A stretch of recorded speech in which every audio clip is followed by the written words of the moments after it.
morning, good afternoon, good evening. Greetings and salutations to everybody who's watching. Welcome to this wonderful edition of the Women of BSV. We are joined today by Brendan Lee, who is the CEO of Elas, Ethel, who is the Executive Administrator of Elas, and Mohammad, who is the COO of Elas. Now, Elas, their team are based in Brisbane, Australia, and Mohammad is in Dubai. We have several other people on the team as well who aren't with us today, but that is Darren, who is known as Degan, who is the CTO. He's in Austin, Texas. Craig Porter, who is a lead developer in Glasgow, Scotland, and Freddie is the MetaNet expert who is based in Southern Ireland, in a beautiful little village down in Southern Ireland. And then we have Brett, who is based in Sydney, Australia. So you're quite a large team and you're scattered all over the world. So you must have a really good advantage point of, like, you know, seeing the whole system, the whole ecosystem from different varying places in the world. So anyway,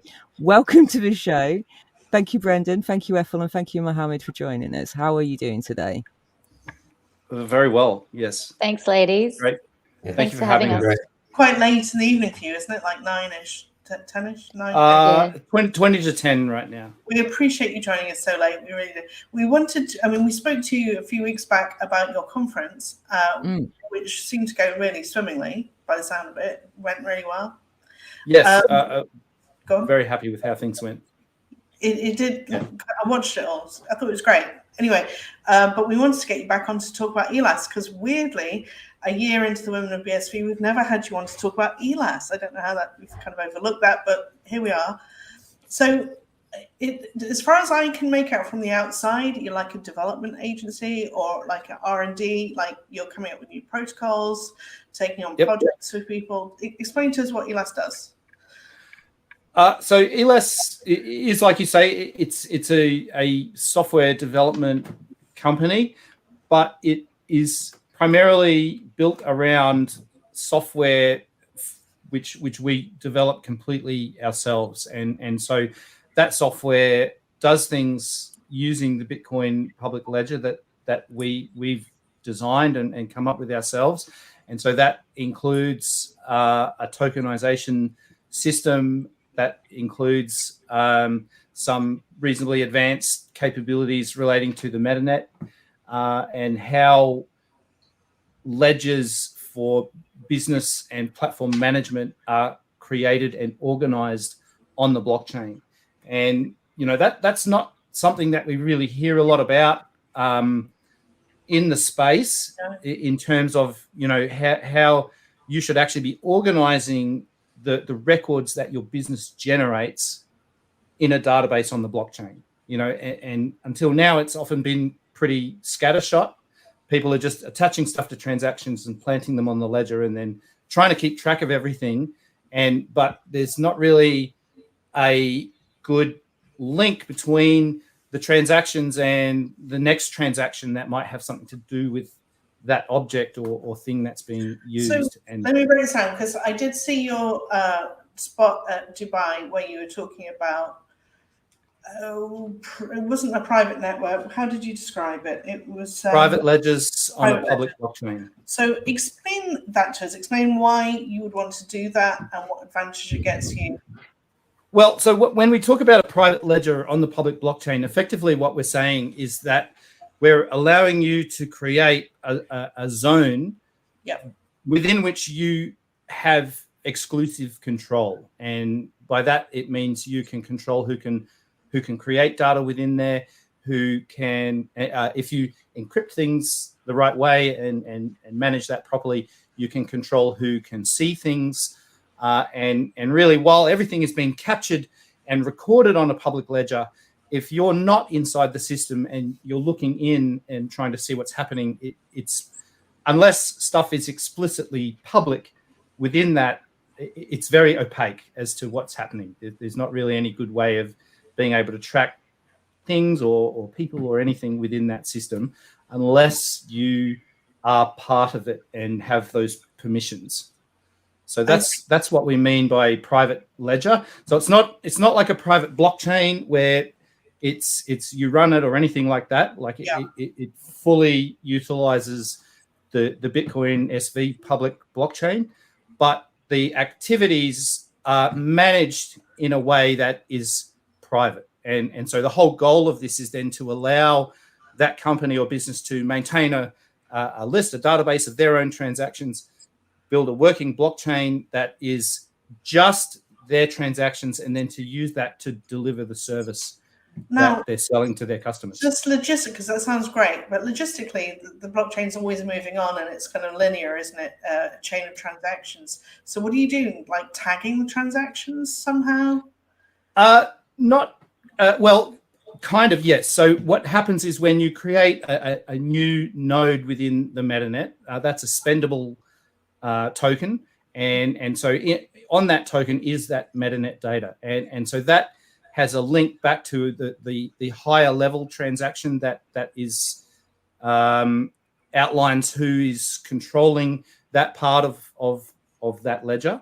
And so it's the people within the higher level transaction who create the next level down, and they can create a new set of permissions for the people in there. And so there's a kind of almost an imaginary link. It's not one that's recorded explicitly on the ledger. You have to infer it by lifting some data out of the metanet packet and finding the next level up transaction. But then once you're within that node, everything that happens to that node is captured linearly as a chain of events that are very, very easily visualized on the blockchain. And so that anybody with a very simple wallet can actually enter into that ledger, see a part of it, and be able to almost instantly know what is the most up-to-date information that they should be seeing. So I would assume that like a restaurant or something could really utilize this with their supply chain and their ingredients. Oh, yeah. And kind of stuff. Totally. That would be really good. So this technologies are quite broad. So everything Brendan's describing, like, it can really be applied to so many different things. And like most of the times, we just start with the first principles of the different customers that we have and try and identify what their problems are unique in their industry, and then, explain to them how, all of this technology can actually solve that problem. But, all that stuff is happening in the background, but in the reality is the functionality and how it's displayed is, in a bespoke, user-friendly platform that enables all these features and functionality. So that's what we do. We obviously can use all of these methods to, create bespoke platforms for all types of businesses or entities that are looking to use the benefits of the public blockchain with their own private ledger, who otherwise don't know how to get started. And at the same time, we can also, we're building our own in-house products using the same technology, which you may have already heard of: Signavera, Baymail. There's a few others in the works as well, mainly related to APIs that we haven't released yet. So it's like a suite of tools. Yes. So some of those are more sort of public-facing tools that just a general person could use. So Signavera is a multi-signature capable wallet that we're targeting at enterprises. Yes. Thank you, Ruth. And the whole idea of that wallet is it is a multi-signature out of the box wallet, so you can very quickly establish a wallet that can hold funds between up to 10 people, and there's a lot of ways that can be extended. And so at the moment, it's really there as something of a proof of concept, but we're certainly not walking away from it or anything. It's there to demonstrate that how easy it is to use these technologies once all of the underpinnings have been developed properly. And well, I think it's wonderful that Signavera. It's for any, because at the moment people have wallets, but at some point businesses have to have wallets, right? Absolutely. So Signavera is this, threshold signatures, money gets released. It's exactly what businesses need, and nobody's really developed that yet, have they? Well, there is actually we were using what we think what we're fairly sure is the only really other multi-signature ready wallet on the market, which is Electrum SV, which has been multi-signature for many years since the back in the days of Electrum BTC. But the user, because it doesn't have Paymail, the user experience is very poor, and for us to send transactions, it meant creating a transaction template, partially signing it, cutting the text out, and then emailing it across to each other, cutting it back out of the email, pasting it into another instance of Electrum, and countersigning, and then broadcasting it to the network. And we were well, we actually lost a very small amount of funds one day, as there was a slight bug in how Electrum was receiving the scripts, and we just thought, look, even though this was a bit of a mistake on our part, like we pasted the information in wrong, it's so easy to make that mistake, and plus it's a very time-intensive user experience. We really wanted something a lot better, and so we built Sinovera because we needed it. And we've found that other people really like using it, and we've gotten a lot of very good feedback from the people who've set up accounts in Sinovera. So it is very easy to use. If I can use it, anyone can use it. Seriously. I was going to say, what is your onboarding process for people? Because I feel like this is such a missing piece to even my, message, which was focused more on social networking and advertising on the, BSV blockchain. But this is the whole merchant component that, actual business owners need. So to add that in for just generally inviting people to the space, no matter what you do, what is your onboarding process? Well, it really depends what your usage requirements are. So if you're just a very small business, you want a multi-signature account, the easiest way is for all of those people to go and have accounts set up at sinovera.com. And then once you've all got accounts, all that needs to happen is one person needs to create a new account, add everyone to it, and then you can start sending it funds. And you can literally, once you've established a wallet, you can send the funds out of Handcash, and it shows up instantaneously in your wallet. And it even, like, if you've got a picture in your Handcash, you can type in a message and send it, and that all shows up. And thanks to the Paymail standard, that is so easy to do because all of that is already set. We didn't have to go to Handcash and say, hey, how do you guys format this stuff? Everything is already defined. And so it's not just Handcash, it's Handcash, SendBee, MoneyButton, all of those wallets that are already using Paymail, they're already pushing all of that information across whenever you make transactions. So in terms of being a person who's integrating services on BSV, that capability in Paymail is really useful and makes it very straightforward to do those types of integrations. And that really accelerated that project a lot. We kind of were looking at that and thinking, gee, it's going to take us ages to do that. And then all of a sudden it was just like, no, it's just there. And we just have to make it, like, put it on the screen for the user to see. Yeah, we need more of that.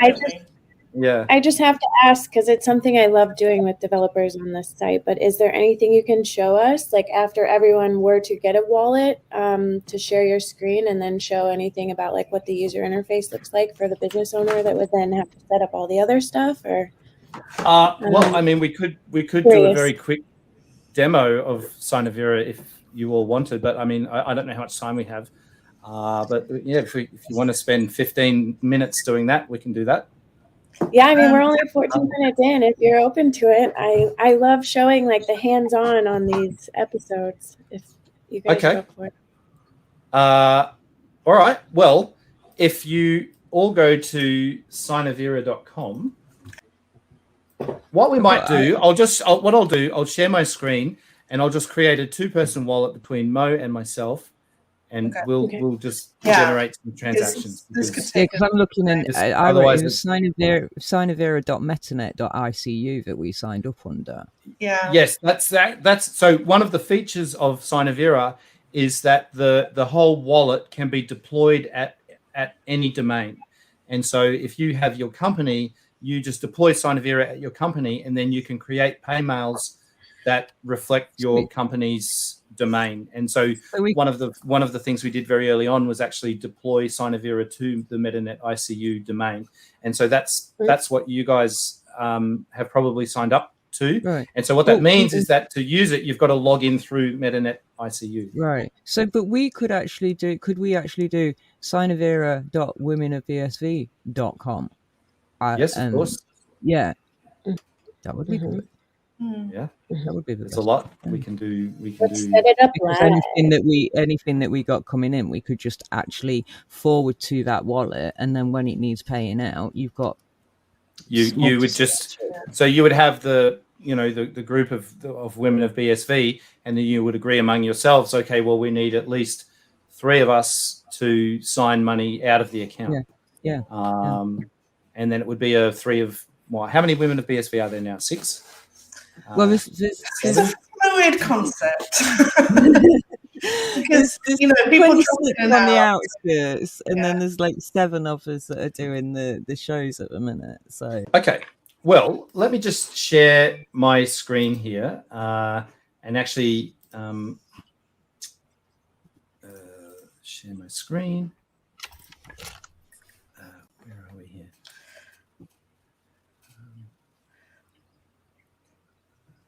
It might do that permissions thing. Well, oops, wrong one. I was about to open up an Excel document full of Bitcoin script. Everybody wants to see that. Okay. Here we go. Can you see that? Yes. Yes. yes. Okay, so this is my own Sinavera wallet. You can see I've got a few actual wallets that I've set up here on the side for demonstration purposes. And what I'm going to do now, I'm just going to set up a new wallet. And I'm just going to call it Brendan Mo Test. I'm going to add a member. Mo's account is just Jaber. Yep. Is that lowercase j? Yep. It is Yes. capital sensitive. Yep. So I'm going to set that as a 2 of 2. So both Mo and I need to sign. I'm just going to say BLMJ test as our Paymail handle. So the Paymail is going to be blmjtest@sinavera.com. I'm going to create that account. And so Mo still needs to accept that invitation, which he can do from within his browser. And then So I'll just share my screen just to show the notification that's come through. I mean, it's nice and simple. Good looking wallet. yeah, it works brilliantly for multi-signature, and the fact that you can go all the way up to 10 parties, that's a fairly arbitrary limit. We just put that because we figured probably 90% of things are going to be covered by 10 people, but we can extend that to be 100 people, or 2 of 6 of that group and 4 of 8 of this other group. And then both groups need to meet those 2 separate thresholds.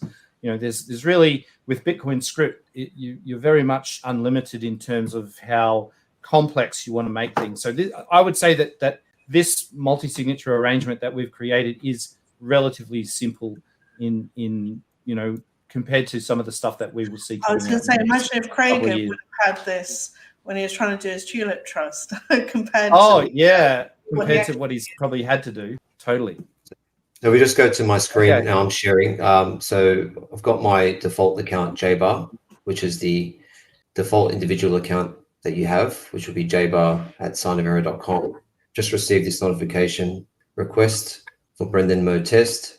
You have been invited to be a member of this account, which would have its own group paymail, BLMJ Test, and I can just accept that one. Okay, so now that account has a paymail in Handcash, I can actually type in that paymail, and usually it takes a couple of seconds. Then it will allow me.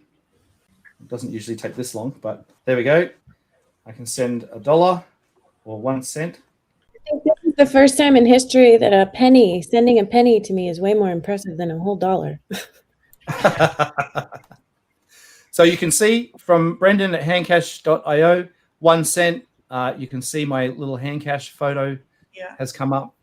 And then part of what we wanted to offer with Sinovera is that as you collect these transactions, there's a really straightforward export functionality. So if you go into that transactions menu, it'll actually show you all of the transactions on that account. You can filter them by type. You can filter them for a particular paymail. And then you can export that as a CSV file. So, if you're thinking in a business, you can be receiving for every different type of transaction that you have, you can just receive them into a different paymail. Then when tax times come, you can literally just export everything as these bulk CSVs and process those really in a really straightforward manner. That was another thing that was totally missing from pretty much every single BSV wallet on the market, was the ability to generate a comma-separated value file to take those transactions and perform accounting. And to filter them as well. I mean, that's awesome. So at the moment, the filter function, there's probably actually too much. We're literally recording every single thing that comes through with the transaction. There's probably a lot of fields that we don't need to be capturing, but we're just capturing them because they're there at this point. And we figured it was always better to go with everything rather than a subset and then have someone scream at us that something was missing. So at the moment, everything is there. Probably further down the track, we'll start to pare that back and only have the things that people really need to use. But, it's really designed for enterprise. And so there'll be a lot more features coming out with Sinovera over the next while. It's a bit of a slow burner because it is an internal project. And so when we get other business where we're building stuff for customers, that sort of takes priority. And so at this moment, we do have some more advanced builds of Sinovera that we're running internally, but for the public facing, this is it at the moment. It's great the way it is. We don't need to change it. Like it really does work very well, but it's just that there's a lot more value add services that we will create down the road. But I'd just like to show you something. So Mo, did you want to make a payment? And what we can do is actually send some money out, and we can show I'll just send a little bit more money because we do have to pay for the fees. So the other thing about Sinovera is that it is a micropayment service wallet. And so when you create a transaction, if you just have your individual account, which is just, you at sinovera.com, and you're just using single address, pay to public key hash transactions like you would typically use with most other wallets, that's free. But as soon as you start using the multi-signature service, it's free to receive money, but to send money out, we charge a microtransaction per signature. Because it is a fairly complex operation. The way it works is the paymail host BLMJ test actually talks to the two paymail hosts that are Brendan at sinovera.com and Jaber at sinovera.com, and requests that we do the signatures from within our own login, and then it sort of aggregates those signatures. So it doesn't actually create any signatures on its own. It doesn't even have a key. It's going back to the individuals that make up the group and requesting that they sign everything with the keys that they own. But from the perspective of the person who's sending the money, they can't see all of those other parties. They just see that one address. So when you request a payment destination from this address, it doesn't provide that until it's spoken to both Brendan and Jaber hosts at sinovera.com and gotten script elements and put that all together. But thankfully, that's really quick. It only takes like 100 milliseconds. So really, for the user, it's an invisible process. But there's a fair bit of complexity involved in doing that. And so, Mo, if you wanted to just make a payment and maybe send, say, 2 cents out to, I don't know, one of the ladies. Diddy, what's your hand cash? Are you just Diddy? I'm Diddy. I'm Diddy. I'm Diddy. I can't. Doing now. Oh, so yeah, there we go. I'm just finding a recipient within that Diddy. at handcash.io. And there we go. And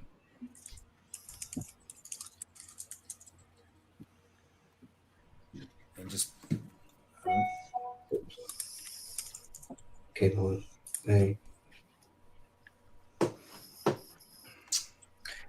Okay, so I've just so now, it's saying now that what, you need 2 signatures, so I'll just let you share, Brendan. You can show the notification on that. Oh yeah, okay, sure. I'll just wait for that to come up. There we go. So you can see here, I've got a pending action, a transaction to Diddy, 10 cents, requires my signature. I click on that. I can see two signatures required.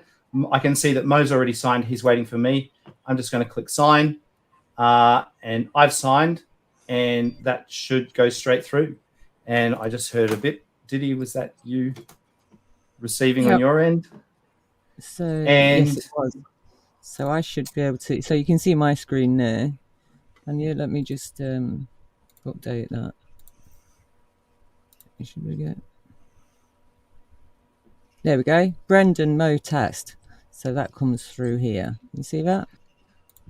Yep. Perfect. Yeah. PayMail multi-signature in production. That's super awesome. And I love the fact that it is so complex, like you say, but it's all hidden from the user.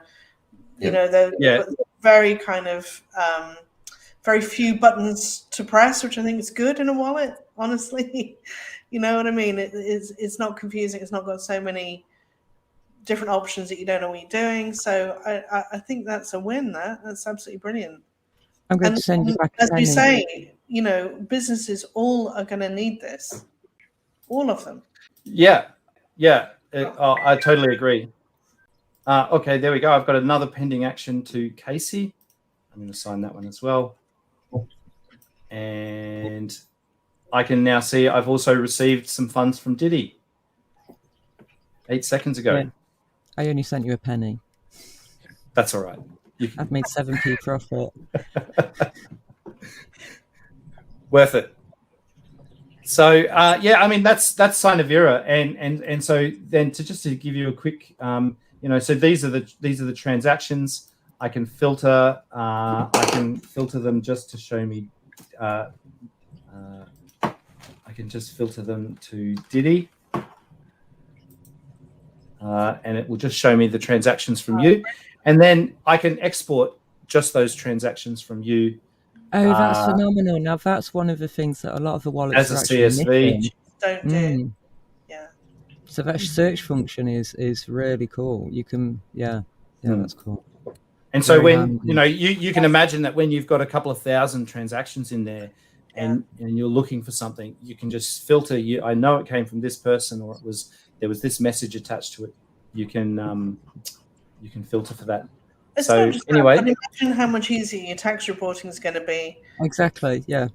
You know, so and the thing about like your bank statements, I don't know about you guys, but I often find they don't store going back very far either. So you know, it's possibly more useful than your average bank account.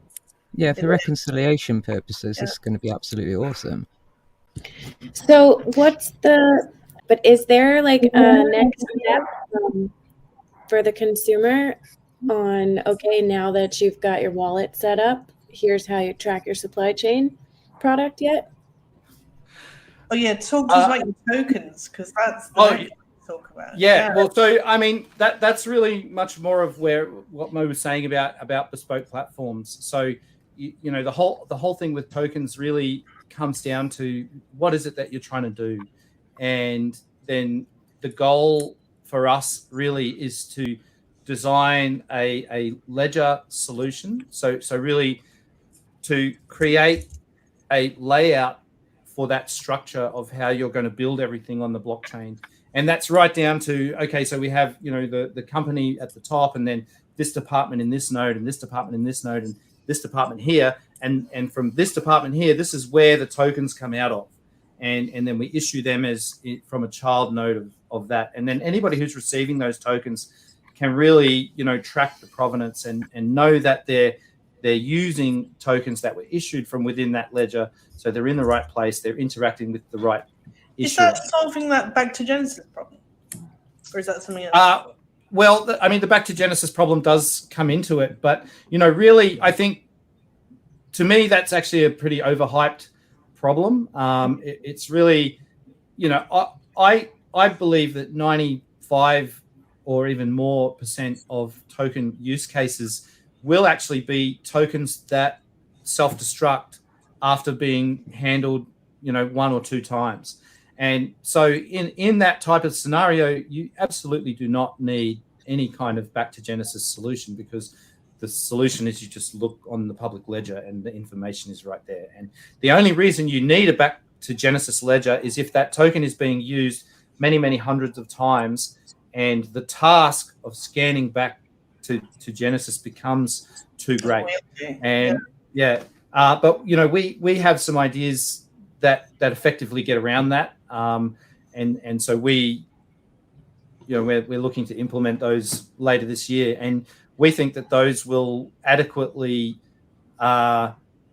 remove the need for a solution in script or something like that, by really just making it very quick for the user to interact with the issuer in a way that really they're interacting, but they're not really interacting. The issuer is publishing the token data in a live channel on the blockchain, and the user is just retrieving that information. And so at that point, the issuer is not even really hosting that data. They're pushing it out to the network, and it's hosting for it. And people are just pulling that information straight out of the network.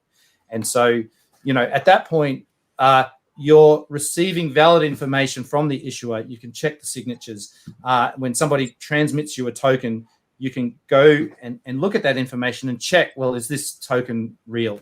And, that to me is what the Genesis problem is all about, is knowing if your token is genuine. And really, the back to Genesis problem is only the first part, which is looking at your token and tracing it all the way back to where it was issued. And then there's a second part, which is then you've got to validate back up to the issuer through the metanet to know that you're in the right place. And so we're taking a shortcut on that first part and effectively saying that you don't need to trace all of this information all the way back. We're going to give you a shortcut that takes you straight back here, and then you can independently do that other part, which is checking the metanet signatures and making sure that you're in the right place. Yes, the answer is yes. That's a very Brendan answer, like brain on the planet. No, it's wonderful. I mean, for all the people who understand all this technical stuff, they want the full answer. But for my purposes, basically, yes. You're kind of constructing a framework within the token, which the tokens are identifiable, their source is identifiable easily. Mohammad, you were going to say something? Sorry, I think. I was going to say, because we kind of focus on what the actual requirement is. So at the moment, in terms of the back to Genesis, it seems more like an edge case that we don't need to over-engineer for, whilst the use cases are not requiring that kind of issuance of tokens without the provenance being related to an issuer. So that's kind of, there's no need to over complicate the tokens and add extra weight or overheads to them.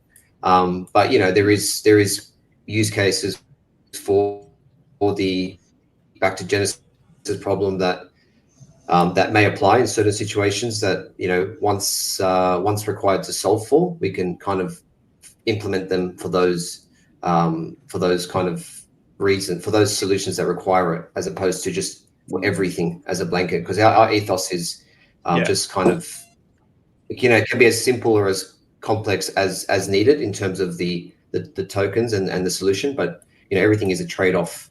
So we definitely always start with the first principle of it being as simple and lightweight as possible.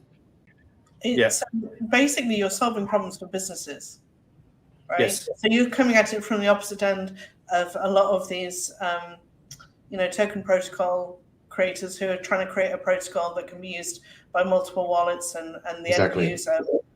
And you're more sort of going to the business and saying, right, so you need this problem solving, we'll give you a tailored solution. Yeah, exactly. Yeah. And I mean, the whole thing about having the tokens and making them transferable to other wallets and that's all great. But I mean, there's a million use cases out there for which the tokens will never go to another wallet because the issuer doesn't want them to. And so why would we waste time making that a feature of everything when it's something that hardly anyone actually cares about? I mean, it's good because there needs to be someone like you who's servicing the other end of the market, basically. I mean, you guys could be doing Internet of Things, tracking supply chain, that kind of stuff. Yeah. Yeah, so some of the patents that we've worked on are definitely related to that control system type activity. And so, there are some very interesting things that you can do that solve a lot of the computer security issues that relate to infrastructure and how hackable those infrastructure networks are. And, that's really my background is I came out of that control system space, and I know where the technology that those are built on comes from.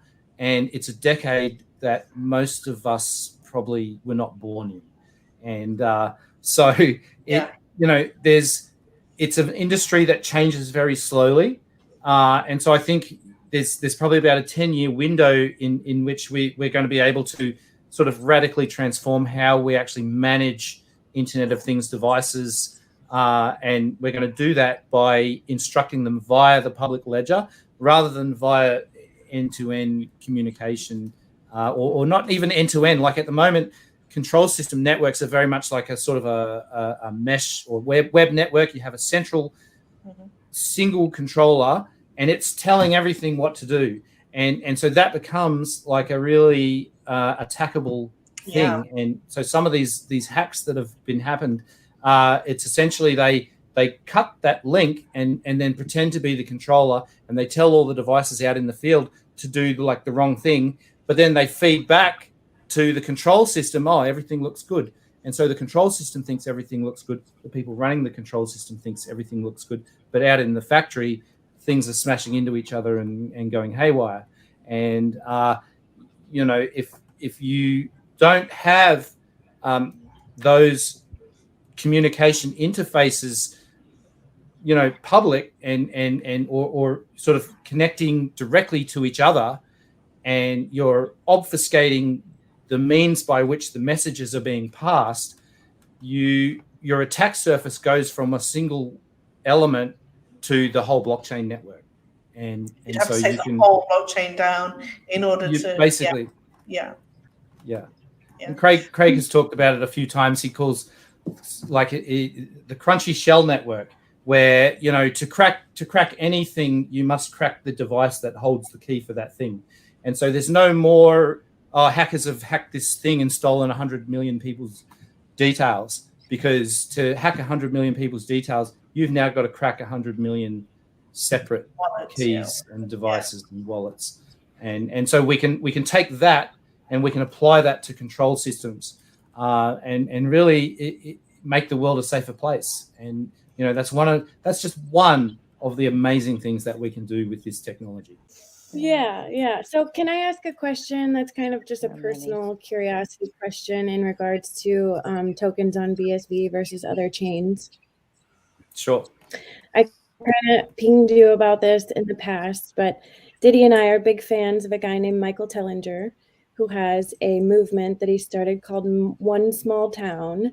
And if you don't mind, I'd love to read this little blurb about the token that will change everything, in their opinion. Here, it's a token that's parked on Cardano. And it says, imagine a cryptocurrency that is not just an idea in thin air, a token that is linked to the actual sweat equity of thousands of people at the time of its launch, that grows to millions of people over several months, all contributing millions of hours of work to thousands of business that they are co-owners of, with a collective turnover of hundreds of billions of dollars. A token that represents growing of millions of tons of food and thousands of natural and organic food products. A token of large-scale manufacturing, healthcare, tourism, arts, culture, food security, technology, research, pharmaceuticals, and every other sector imaginable. Now imagine you can be part of this new era of human activity around the world and benefit from its success. What do you think this token will be worth when the crypto world wakes up to this? The One Small Town token is launching on the 16th of June, 2022. And this is a token that has, like, I think, an extremely revolutionary idea behind it, but I feel like it's built on an unscalable chain from what I've heard about Cardano. So is there anything that you can like explain from your expertise that I could, maybe send to Michael about a heads up on like, the scalability of a project that I feel like is worthy? It's just not built on the right technology. I mean, sure, you can tell them about BSV, but I mean, what he's describing, a token that represents the sweat equity of millions of people. I mean, that sounds like a CBDC that is effectively the measuring stick of the economy of a society that's governed as a single nation. And it's like bonds. He said they're not using Cardano; it's just parked on it, which I wasn't clear on what that means exactly from a technical perspective. But either way, I've onboarded Michael. I built him a link tree. He's on Twitch. He's on all the different BSV platforms. And I, I've been just trying to share BSV capabilities with him because I feel like it can facilitate what he's trying to do now and not, on a technology that's still in development. So oh yeah, absolutely. I was trying to explain all this to him, but I am not the token expert. And I definitely view you and Elas team as that in the space right now. So sure. I mean, my thing is always that if you're trying to create a token, you need to know quite explicitly what that token is being used to represent. And I would say the problem he's going to have is the description of what it represents is very vague. And if he's asking me for money, that's the first red flag to me of like, don't give this person your money.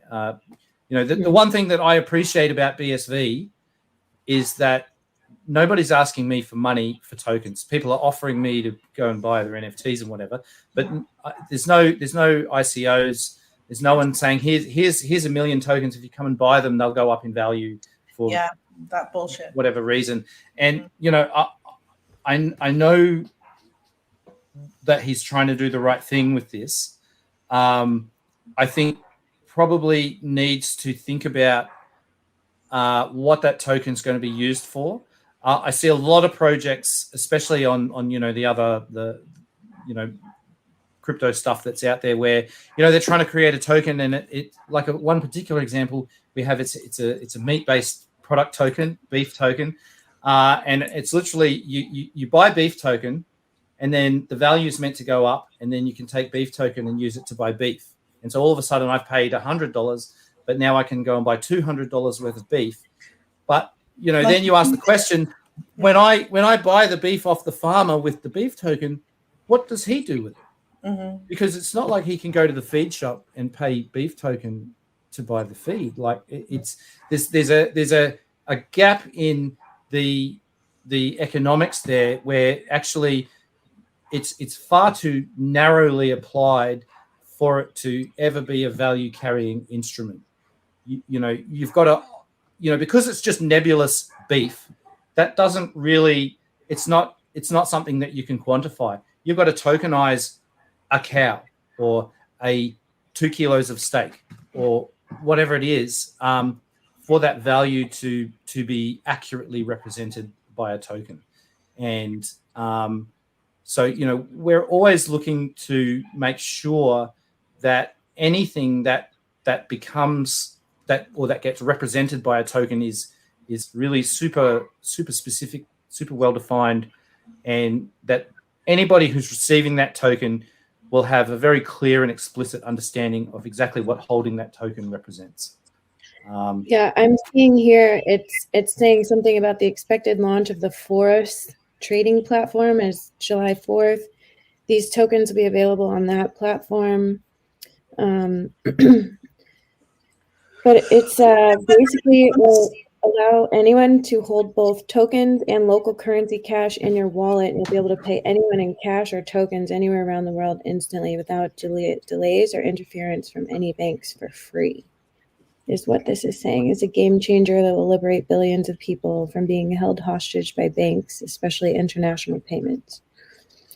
So I just don't know, from everything I've heard about, the patents and the copyrights and all the different stuff that's going on in the space, how Cardano will shake out. And so I don't think it will go too well for a lot of these currencies, these other chains. Sorry, touching on that, the first ever video I saw you do was chain death video.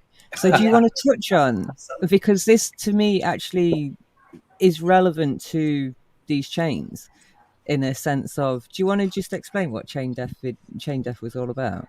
Well, chain death is something that theoretically can happen if the value of a proof of work token falls so far and so quickly that the mining network cannot readjust the difficulty fast enough to allow the miners to essentially keep the chain alive. And in BTC, the actual adjustment limit, so in 2 weeks, every 2 week period, or every 2016 blocks, there's a difficulty adjustment, and that with a 10-minute block time, that's kind of engineered to a 2 week time period. But if all of a sudden, say for example, the price of BTC dropped by 90% because of reasons possible, not, I've seen it drop 40% in 2 or 3 days. So 90% is not really for a 2 week period is not out of the question here. And so in that case, well, then all of a sudden miner profits have gone down by 90%, and they're still having to mine using the same proof of work that they did at the start of the week. And so maybe 90% of them turn their machines off and stop even trying because they're losing money. And so then at that point, all of a sudden, instead of getting a block every 10 minutes, you're only getting a block every 100 minutes, and your 2 weeks blows out to 2 months. And then you're in a situation where for that entire 2 month period, the BTC network is only able to mine 1 block every 100 minutes. So the transaction rate drops from 3 transactions a second down to 0.3. And then, so for that entire 2 month period now, BTC becomes totally unusable. And so there's obviously a knock-on effect to that. People are going to be thinking, what the hell is this? This is useless. This will be in the news, and it will very negatively impact the people's perception of BTC, and in all likelihood result in more selling off. And so the price will go down even further. And so then more hash rate disappears. And so now instead of 100 minutes a block, you're talking 200 minutes, 300 minutes. And then eventually there's so little hash rate on the network that it becomes practically impossible to ever find new blocks at a rate fast enough that the network can ever catch back up to that difficulty adjustment. And so it's literally like a poison pill for the network. It's like if you break the economics so badly, this is how you die. Well, and is Cardano an ERC20 token, or is it its own? Because if Ethereum, it's a UTXO based blockchain. So it's I believe, my understanding is it's actually got a scripting language that's fairly similar to Bitcoin script. But that could be, I'm not 100% sure. I've never really looked into it except over the fence, what's going on over there. But I'm not sure if I think Cardano is proof of stake though. So, I mean, the thing about proof of stake is that sort of thing doesn't really happen. They just have terrible performance forever. Until people go away from using it. So, okay. Well, thank you for entertaining my curiosity there, because I'm really, I appreciate his content so much. Like I said, I intended on, focusing on the influencers that I love and follow the most to onboard first. So he was one of the first people that took me up on the he's got a huge audience, and it's all really awake people that are like paying attention to our ancient history and trying to, discover the truth about human history. And it's just a really, conscious community to take really important information, empowering information to. So I really look forward to eventually getting on his podcast to take BSV to his audience. But right now he's just being completely consumed by the Cardano people. So that are pushing him into this whole thing, which I think he's really excited about and totally convinced it's going to work. And, I would never wish something to not work for him, but knowing what I know from this perspective of, the difference in the technology and how it can actually be an enterprise scalable thing to handle billions of people. I was trying to give him information as quick as possible. Yeah, I think the key thing is, like, I think you even said it earlier, Casey, is that, what is possible today. So what can he do today on both chains? And to be careful not to kind of build on assumptions based on promises down the track, because that's kind of a theme within the industry as a whole. A lot of promises about what's going to be possible in 12 months, 18 months, and even so, like even like with BSV itself, like the theoretical possibilities, like we're definitely so far away when we talk about millions and billions of transactions per second. But we're kind of working towards that. But then it's like, what can we do today? That's the kind of comparison that I would use. And assuming that those theoretical possibilities do not get met, that's kind of something to worry about later, but not kind of building something on a promise. And then also the second point, of course, is the protocol stable? Because every single change that is going to get made on Cardano or any blockchain, you would need to re-engineer your kind of platform, your tokens, to ensure that it is compatible. If you don't, well, then it's not going to work. It's going to be down. And that same thing kind of applies to everybody. So we don't have that problem in BSV. We build things now as it is, and we just, that's something we don't have to think about anymore, since obviously the Genesis upgrade. Well, and do you have to do any kind of trading platform tied to your token, or can you just start with tokens and tie them to the things they need to be tied to and run with it? I don't understand the trading platform, but well, we don't really do trading platforms. I mean, we could build one for someone if they wanted that, but that's not really, one of the things that we're doing now for the guys at BuzzMint is actually an NFT selling platform. But, the goal is not just to do like the typical sort of crypto NFTs, but to really break out into much more sort of low-cost collectibles. And so rather than going and waiting in a queue and paying you $1,000 and getting your Bored Ape, it'll be more like there's a nice website where you can go and there might be a collection of a couple of hundred cards that released, and you can buy a pack of 10 and they're actually randomly selected. And so you open your pack of 10 and you find out what you've got. And then maybe there's a couple that you've already got. So you could trade them with somebody else or just send them to somebody else, depending on what it is and if there's any demand for that.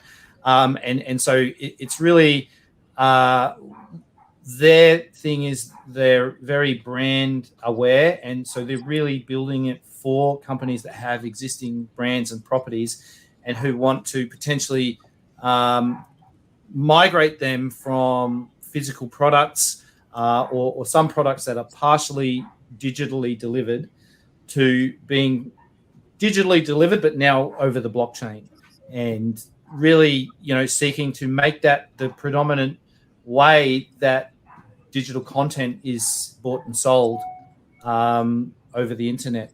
So rather than that being private databases held by every single publishing company where they hold their own tokens and their own things, we just push everything down onto the public ledger. And then so for those companies who are creating those products, to manage that service is orders of magnitude more simple than doing everything themselves. And this is where I think people will be very, very happily surprised by how simple it is to do business with BSV once they start to really connect these existing businesses that already have, hundreds of thousands or millions of customers and onboard them all at once onto the new paradigm and have it be a wonderful, slick, fast user experience. And not even mention BSV. And not even have to mention BSV. And that's the onboarding. So the focus for that, as Buzzmen, a business in their own right, and a lot of their clients and users of that platform do not know anything about Bitcoin or crypto, but they're going to have a seamless experience in terms of the costs and the efficiency and the transparency of the platform that will provide at the same time the onboarding aspect. The onboarding aspect of the platform itself is like it's got nothing to do with kind of Bitcoin or needing to acquire Bitcoin. Almost like just to oversimplify, it's just using the rails from traditional payment providers with obviously the KYC in that, and the same way you would also be allowed to kind of redeem and off ramp. So obviously with what's happening with the entire token space, it's all kind of tailored towards the blockchain of choice and needing to jump through all the hoops to acquire that token, and then swap that token and then send that token, using obviously convoluted numbers for the addresses. So we're like removing all of that, and what we believe is going to be a really, really smooth onboarding process with traditional payments. So look out for it. Next about 2 months, we should have something in production. So I think it's like the first of its kind. Yeah. Well, I was going to say I saw Neil Ferguson actually deliver his Buzzman presentation at the very first Block Dojo, so it's great to hear that you're actually working with him. So we do have a video of that presentation as well, which is on our channel, on the very first Block Dojo that was done with founders presenting, and it is really impressive because they've been working with publishers for at least 20 plus years or so, I think, and you're talking people like OK Magazine and people like that. So this is not a small fry thing. This is a huge thing. So every time we talk to them, they name drop someone, and we're like, oh. Yeah. I did ask Neil if he'd come on our show, but I don't think he knows who we are at the moment. But I keep working on him. I saw him. We'll put in a good word. Do it. I saw him on the second Block Dojo that I went to as well. But also they're working on BSV Buzzman Academy, which I'm assuming you're going to be helping with. I'm only assuming this because you actually helped write some of the BSV Academy courses. Is this right? Are you doing anything? Do you want to elaborate on that? We are not. We haven't actually discussed the Buzzman Academy with them at this point, and it's not part of the scope of the project that we're doing.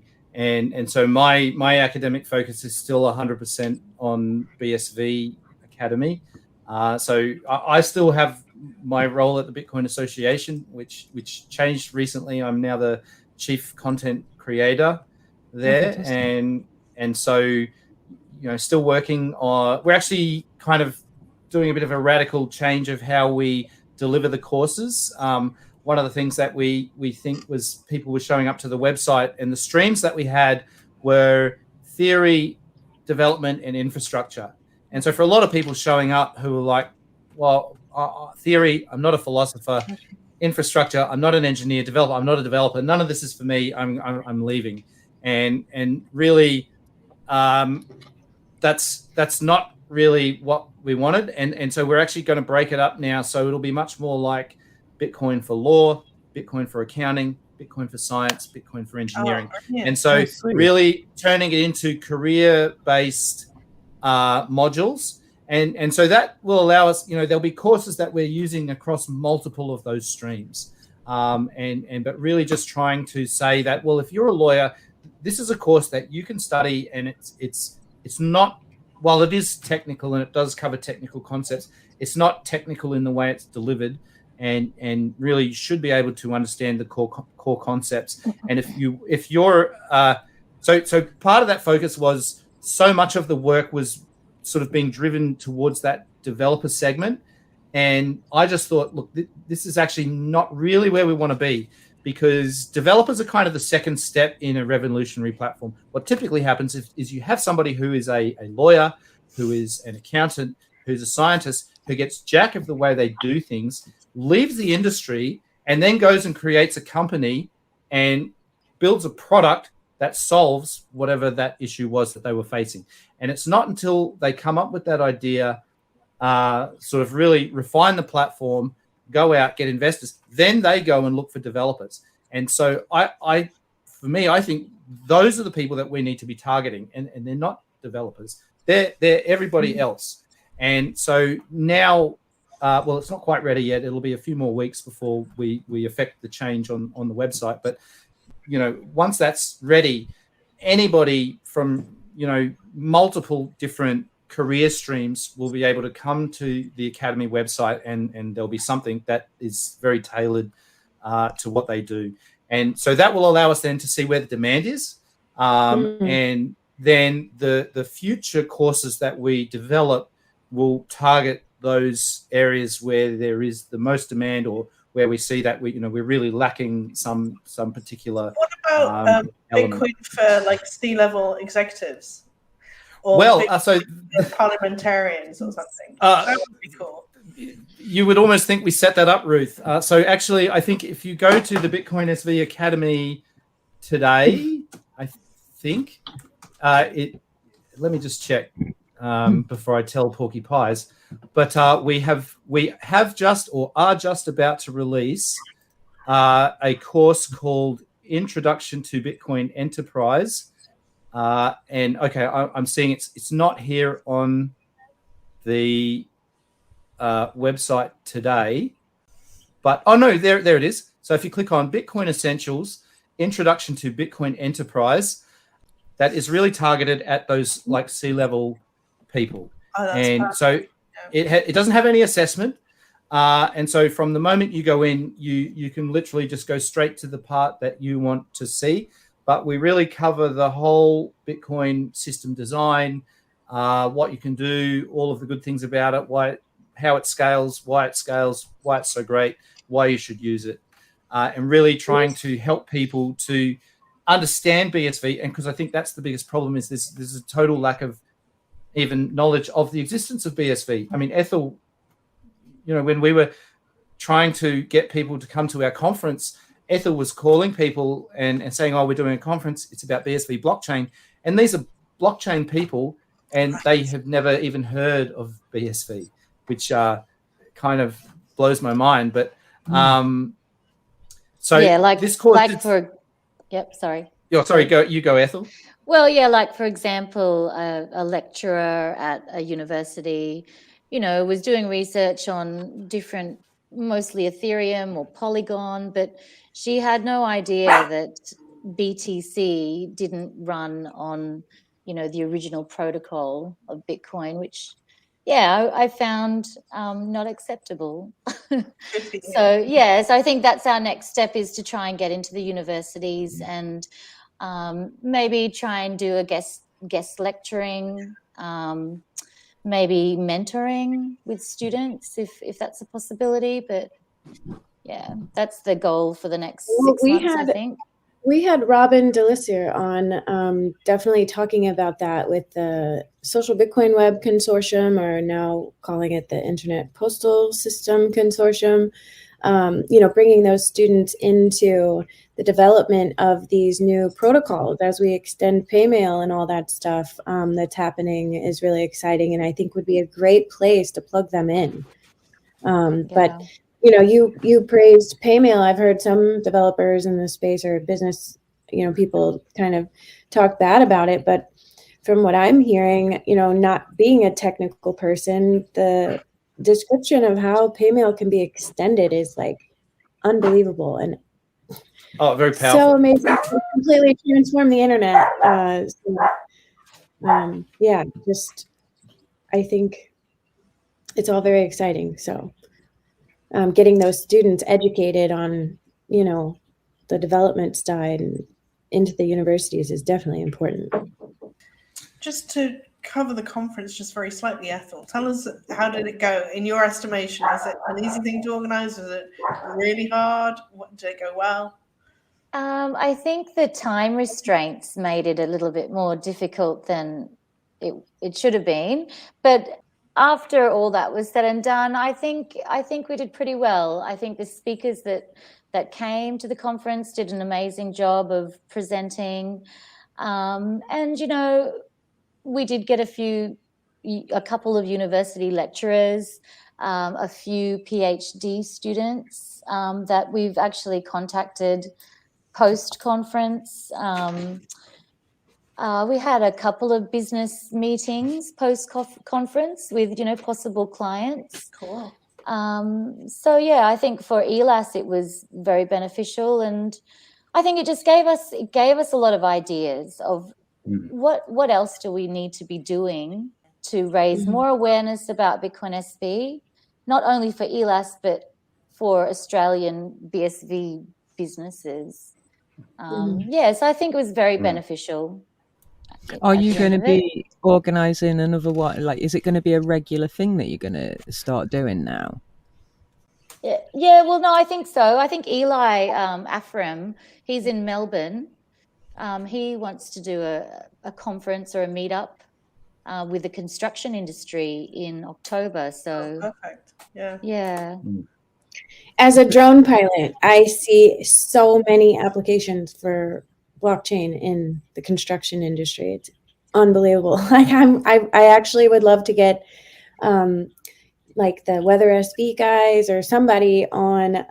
There's a weekly Women in Drones conference or meeting that I do on Zoom every Tuesday, and they're always bringing all these new presenters in to give presentations. I'm like, we need somebody from the BSV space that can talk about the application of drones and this blockchain to do a presentation at this.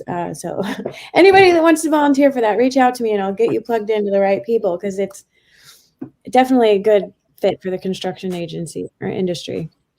Isn't that you have a drone, don't you, Brendan? I have a drone. Yeah. So come do it. Myself a pilot. Yeah. I would happily come and talk about, you know, how this can be. And, you know, look, if you're using drones to record data and you want to be able to prove that data was gathered by you at a particular date, you know, in a particular location, then you can actually put it into a structured metanet graph on the public ledger and publish it there. And then in 2 years, 10 years, 100 years, nobody can come along and dispute those photos. Well, and look, you know, that's what really we're the doing advantage of this. With climate change and that whole narrative. I don't know if you guys know the Project Ecology guys, but I was talking to them too. I think they're in Australia. I know the Weather SV guys are, but that was fascinating to me, because that's like where you can fly your drone on the coastline and, you know, what's it called? You know, document the erosion and stuff like that, and then have that on the blockchain so that they can't keep saying all these things are happening to the planet when it's not actually occurring that way, or whatever. The narrative of the climate change thing needs to be controlled, and I think the BSV blockchain could do that. Yeah, really well. I mean, transparent. Yeah. Yes. This is where I think, you know, projects like Weather SV that are gathering that global weather pattern data and pushing it onto the blockchain, like this is invaluable, and it's so cheap. You know, Weather SV, you can capture data for the entire world, literally for just a few $1,000s a year. Can I just mention as well that I was just reading recently that they reckon that they've been overestimating the temperature increase, because all of the temperature taking zones are like next to airports and things, so load of tarmac reflecting the light and increasing the temperatures. So it's really important just to collect data from lots of different locations that aren't necessarily the standard location. Aggregating all the data, yeah. I mean, we heard some information the other day. I don't think it's public yet, but essentially about the Great Barrier Reef, and, you know, everyone was aware that it was in pretty bad state a few years ago, but total turnaround, like coral growth back to all-time highs. Really positive news, and that I think that's going to be made public. I think the people we were speaking to said like literally this week it's coming out. So it'll be interesting to see. Breaking news. Breaking I don't know news. if I was meant to say that, but I mean, I don't think anyone who cares video will go out see after. this, but yeah, it's a good news story. It's a good news story.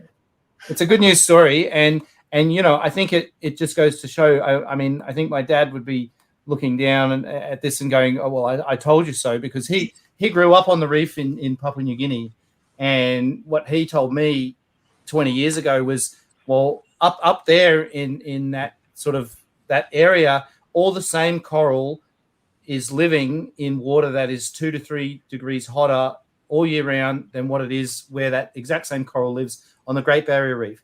And all that's going to happen is kind of the outer layers will die off, and then it will all just grow back, and it will flourish in the warmer temperatures. And at the time, I was like, well, I don't know about that, because what we're seeing is it's all just dying.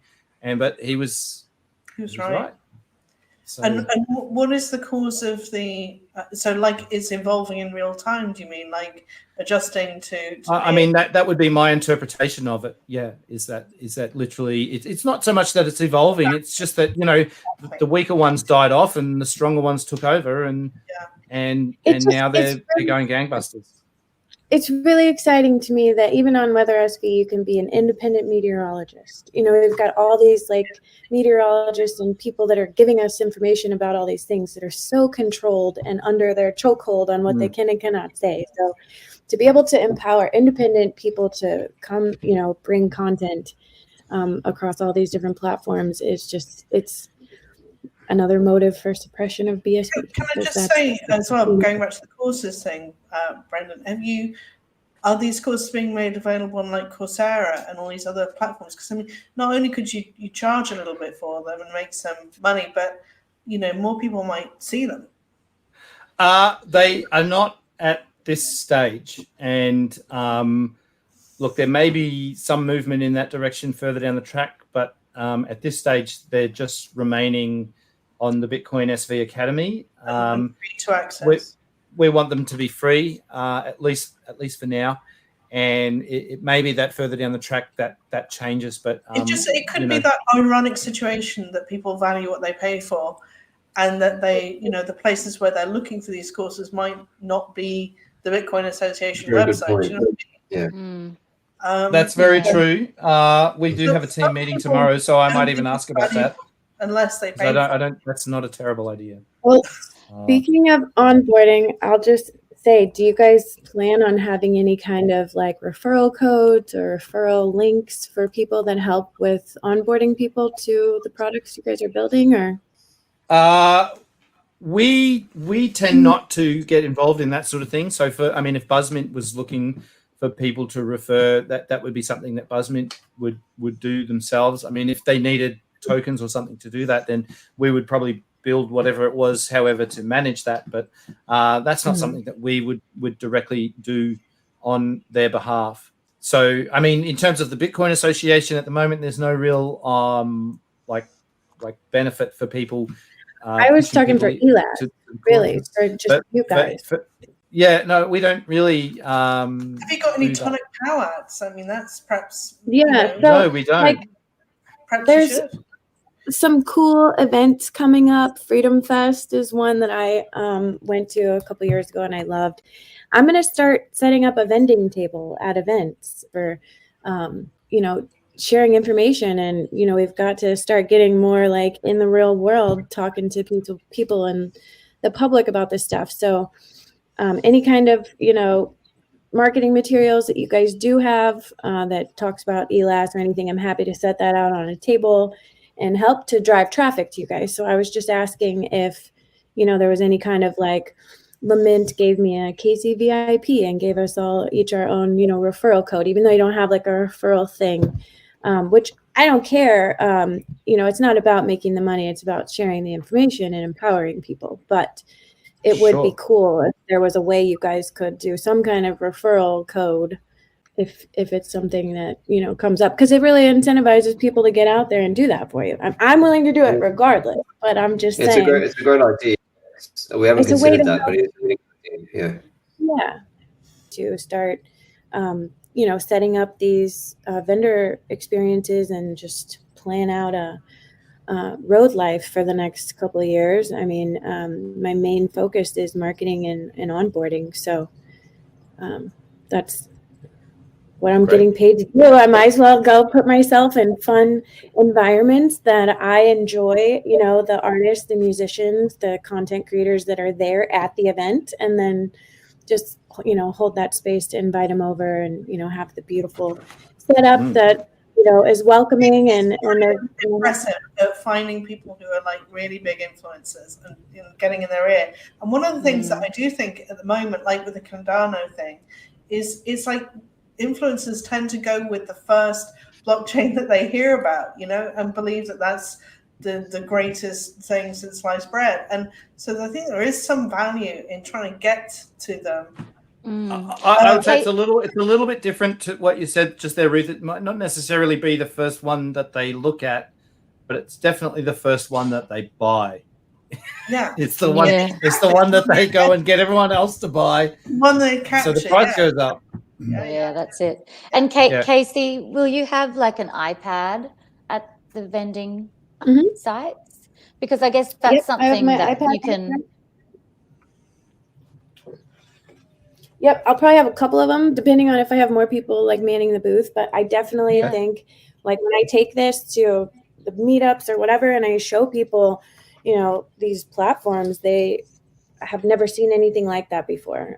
There's some layer 2, you know, Ethereum wallets that are coming out where you can now send microtransactions, but it's still, as we know, not on a scalable blockchain. Even if you can do it, there's a layer in between. Like, why, you know, we don't need that. We can just do straight peer-to-peer. So I was explaining that to some BTC people, and they were just continuing to you know, they're just so opposed to Craig. They don't want to hear anything. But the people that don't have all that Craig narrative and, you know, whatever, when they see this, they are very excited and ready to get started. Yeah, well, from the perspective of Elas, I guess you know, we could reach out to Buzzmint and Amler and tell them about what you're doing, Casey, because I guess they've got web pages that you can go to, don't they, Brendan and Mo? Yeah, definitely. We can even, you know, we can run demos, you know, show people some of the platforms, some of the capabilities, and especially, you know, we did that little demo with Sinovera, but you know, when you do the full demo with Amler, where you know, a group of people creates a company and then they establish a gold vault and then they issue some gold certificates and then they atomically exchange those gold certificates for a gold-backed currency. That's a really powerful demo. And a lot of fun. Amazing. Can you show us that? Maybe not tonight. You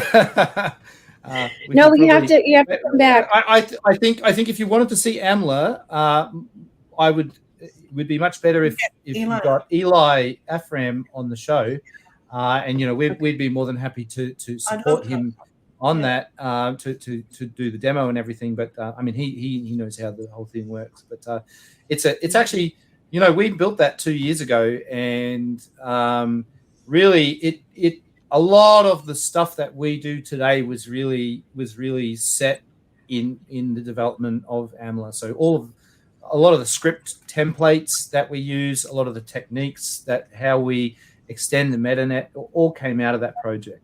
And so for Elas, that was a really big one, and certainly one that we go back to very often, because so many of the things that it does are just these very cool examples of how things can work when they're built in a way that's simple and really interoperable. So, well, the space you occupy in my head, and I mean it as a compliment. I hope it's not an insult these days. Is that Elas is the IBM of BSV? No, I'll take that. Okay, I mean, like, definitely used to be a compliment back in the 80s. I don't know whether it is quite so much anymore. Yeah, what time scale are we on? I won't force everyone to wear pocket protectors, but Or 3-piece suits. But like, look, if we can last as long as IBM, they've been around for 130 years or whatever. So there we are. Yeah. But I mean, but they're all about R&D. They're all about basically driving the industry forward, setting the protocols, and hooking the big enterprise businesses, which seems like what you guys are doing. And it's definitely needed, because it's all right as all creating small businesses that are consumer facing, but we've really got to start looking after the big business, haven't we, and pushing our boat out a bit, into the deeper water. Well, I think that's starting to happen. There was a guy from IBM at the recent Dubai conference. We've actually had contact with a guy local here in Brisbane who works for IBM, who is a BSV convert within their blockchain team. And, that's a bit of a thing that when he explained to me how Hyperledger works, I was kind of dumbfounded that IBM would release something so terrible and obtuse and proudly put their stamp on it. But, I think they don't move quickly, but when they move, they take big strides. And so I would hope that we'll see some sanity come out of that group, and potentially they could be doing stuff on BSV within the next couple of years, and that would be tremendously exciting. And it's companies like that it's almost like once you've got someone like IBM, you don't really need to care about anything else, because finding that's just going to attract. It comes with its own gravitational field, and a lot of stuff just follows from that happening. And so I think, to be honest, I think it's not far off that we will start to see some very big name companies that just about everyone recognizes really starting to take BSV seriously, because it really is the only place where you can do things and not get slammed by these ridiculous transaction fees. And some of the stories we hear about these gas fees, it's really just, it's enough to make you sick that people would be so duped into handing over their money for just this terribly unusable stuff. Okay, what do you think about the current sort of crash happening in crypto at the minute? With the DeFi, Celsius, and the exchanges. I think it was inevitable. Like, what could you? The only thing I'm surprised by is that it took so long and the prices got so high. And really, when BTC gets up to these this is like where I think, well, chain death could happen at any moment now, because it's a combination of high prices and restricted block space that is, and by high prices I mean high prices of the coin, and restricted block space that pumps the fees, and that really creates the situation where that level of crash can take place, that all of a sudden that mining activity could just drop right off, and potentially you can end up with the loss of that entire network.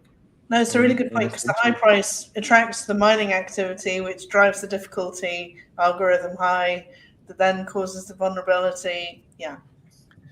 And when I look at the amount of hash rate that's on BTC, and if you look at how much is there, and then you do the calculations with probably machines from the last couple of generations of mining hardware, there is literally millions of those machines connected to the BTC network.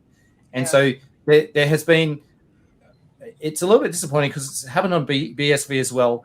The sole focus of the mining industry has been on building hash power, and there's been actually extremely little focus from the mining industry on developing their next generation products for interacting with the blockchain. And I mean, this even plays out in things like Mappy. You know, we've all seen the litany of complaints about Mappy crashing. Mappy doesn't work for this. You know, these features of Mappy are broken. Why Mappy is terrible.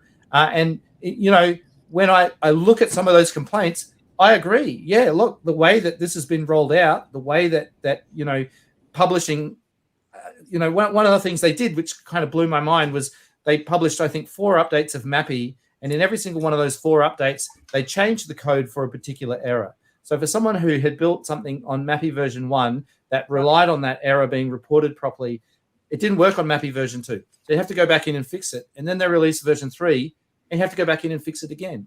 And then they broke it again. And it's like, guys, you know, you on one side of what you do, you work with a protocol that is absolutely rigid. You're not allowed to change it. There's nothing that you can do. You need to start applying that across all of your business services and just make improvements to the performance. Don't change the way it works, because people are building on this. They're spending their time, their intellectual capital to actually create working systems that rely on those services. Stop breaking them. And create those technical debt. Yeah, constantly. Yeah. But, you know, so much of the money that those companies have is poured into purchasing and installing hash power and then paying to run it all day.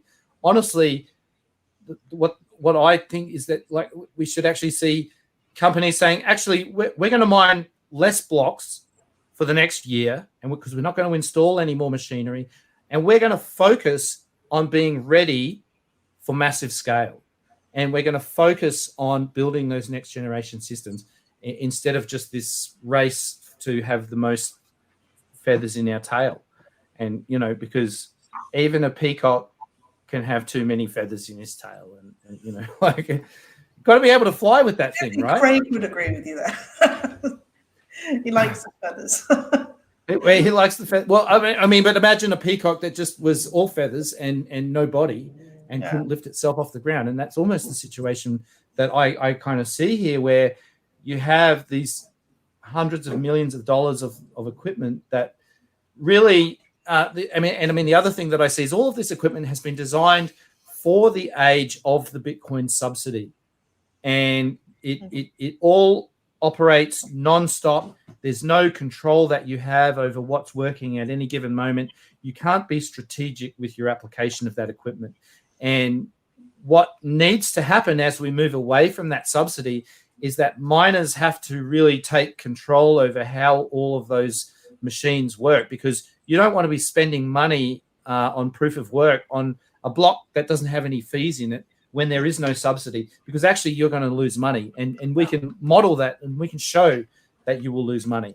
But none of that's happening at the moment. It's all just this endless pursuit of more and more hash power. Stay irrational for so long, right? I think so. And I think the good thing is, the very positive thing is that from people in those companies, I have heard that they're now on top of what they need to do for the next few years to really be ready. And they're starting to shift their focus now that they've built, you know, all of these facilities that they're probably, you know, pretty empty and waiting for these new miners to turn up. They can maybe focus on other things and really start to get ready for the age of transaction fees, which will be upon us very soon. You know, we've already seen a few blocks now where the fees have been more than the subsidy. I think by the end of this year, we're probably going to start seeing that might be, you know, happening many times a day.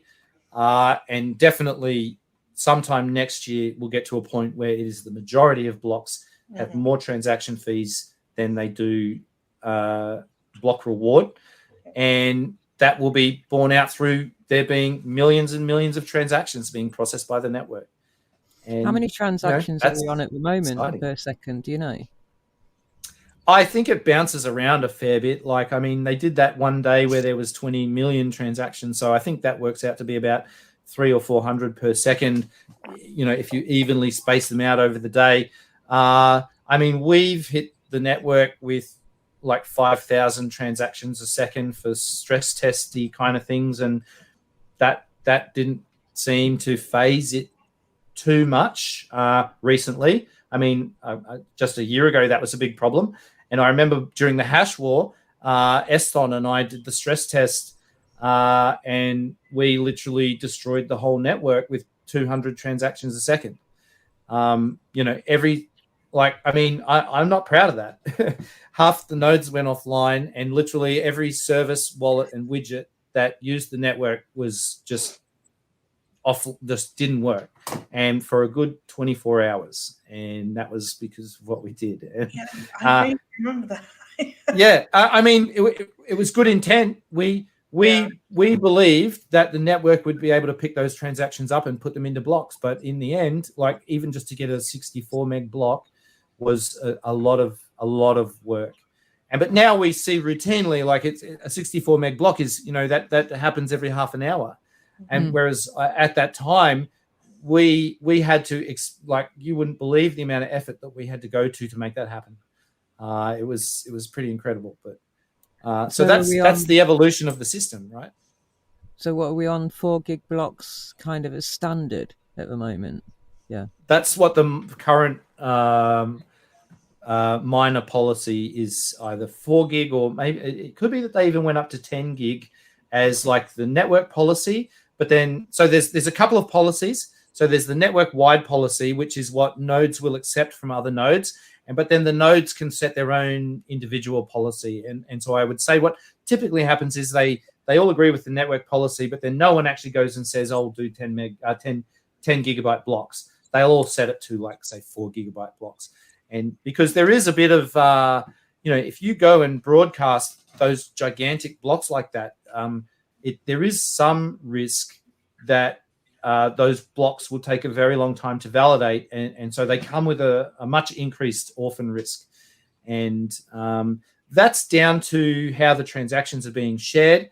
I remember at one point we had Weather SV transactions, and they were being broadcast on the network at a fee rate that other nodes were rejecting. And so what was happening is that one node was accepting those transactions, broadcasting them out, but all the other nodes were saying, "No, we're not going to accept those transactions." And so every time that node tried to publish a block that included those transactions, which they are allowed to do, and that's perfectly valid network rules, what was happening was that those nodes were having to then go back and re-request all of those, potentially 100,000 or 1 million transactions that they had previously rejected, re-download them, revalidate them before they could accept that block. And so what actually happened was that node was not able to mine any blocks because it took so long to validate all of those transactions that none of the other miners could see,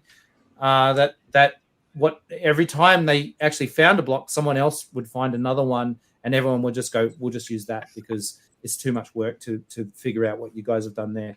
And so, you can really see that when miners operate outside of those accepted subsidy levels that everyone has agreed on, they really put themselves at a lot of risk of losing quite significant sums of money. Like, go and talk to Kurt Wuckert about what it's like to run a mining network. He sent a few tweets about it, and I can totally imagine, having worked in industries where it is, like, if you're working in the mining industry and you have a machine and that machine stops working, you got some guy standing over your shoulder because that mine site is now losing $10,000 an hour because that machine's not working. And every minute that you're standing there with your tools trying to figure out what the heck is going on is just thousands of dollars down the drain. And that's exactly the sort of, I mean, they're on that, but like even more intense, where it's just everything is happening so quickly for them. So I for anyone watching this who thinks, "Wow, that sounds really interesting," I think, yes, absolutely, it is very interesting, and I would highly recommend you go and do some of the courses over at the Bitcoin SV Academy, like Introduction to Bitcoin Infrastructure, which will really teach you about how those organizations operate and what the systems, the nodes that they run actually do. They have a defined set of responsibilities. There's very strict instructions that actually are defined right in the Bitcoin white paper, section 5, steps to run the network. Those are actually, they're not just things that you have to do. It's really interesting. They're things that if you don't do, you will negatively impact your ability to be a successful node within the system. And so it's only by following those rules, which essentially say you will be completely honest and open about everything that you do, and share everything, and participate in an honest manner, then that is how the network runs. And I think it's wonderful that we're going to have a system that is predicated on honesty and openness as a central pillar of our economy, and efficiency, and efficiency, all of these things, capitalism, really a glowing example of what incentives can do. Yeah, wonderful. And it is the Red Queen game after all, isn't it? So it's totally a question of just like keeping up. But it keeps us lean. That's right. It's beautiful. We need to be lean. Have we got any other questions, ladies? Because we could talk to these guys all day, I know, but they probably want to go to bed at some point. Is there anything else that we haven't asked about that we should? I don't have any other questions, but do you guys have any closing thoughts or anything to share with us before we say goodbye? Well, we love what you do. We are so thankful to you guys for having us on before the conference to help us get the word out there. And yeah, keep doing all the amazing videos that you do. And yeah, and join us whenever you can. Come and join us more as well, Ethel. Oh yes, I'll try. Yes, I will definitely make sure that we do some that are in time for you to come and join us, because it was really cool when you came. Oh, that'd be great. Yeah, thanks for having us. And yeah, you guys are doing a great job from the very beginning, continuously improving, and yeah, high quality podcast. So yeah, keep up the great work. And yeah, thanks for having us. It's like fingers in so many pies constantly that I'm sure you'll have more to talk to us about in a few months' time. So definitely. Yeah. Are you guys going to be at like the London Coin Geek conference next year? Yeah, I'll definitely be there. Will you be speaking at all, do you think? I don't know. We were wondering about maybe having a side room and our own little workshop or something. I don't know. We're thinking about it. Definitely we'll do live interviews and stuff, I'm sure there. That would be fun. But yeah, please come back anytime you guys have anything to demo for us, because I really love deep diving with the developers on these episodes, for like showing people instead of just talking about it and being like, hey, go check that out. To be able to invite someone to an episode and like show them the platforms live is so cool. So thank you, and keep us as the breaking news delivery source for your company anytime. We'd be honored to have you guys on. And I really do. I want to, as I'm traveling, I really do want to focus on empowering businesses. There'll be a lot of even this Forces of Nature farms. It's a regenerative soil farm in North Dakota I plan on going to visit, and just things like that. If I come across a business owner, I want to help empower them with tools that you guys are creating. So keeping me educated as much as you can, and all of our team here, to be able to get people to you guys to meet their needs is really important to me. So just keep that in mind. Thank you so much. How it works. Thank you, Mohammad. Thank you, Ethel, and thank you, Brendan, so much for joining us. It's been absolutely wonderful and very, very educational. Yeah. Yeah, really appreciate your time. Thank you. Thank you, ladies. Thank you very much. Till next time. Namaste. Bye.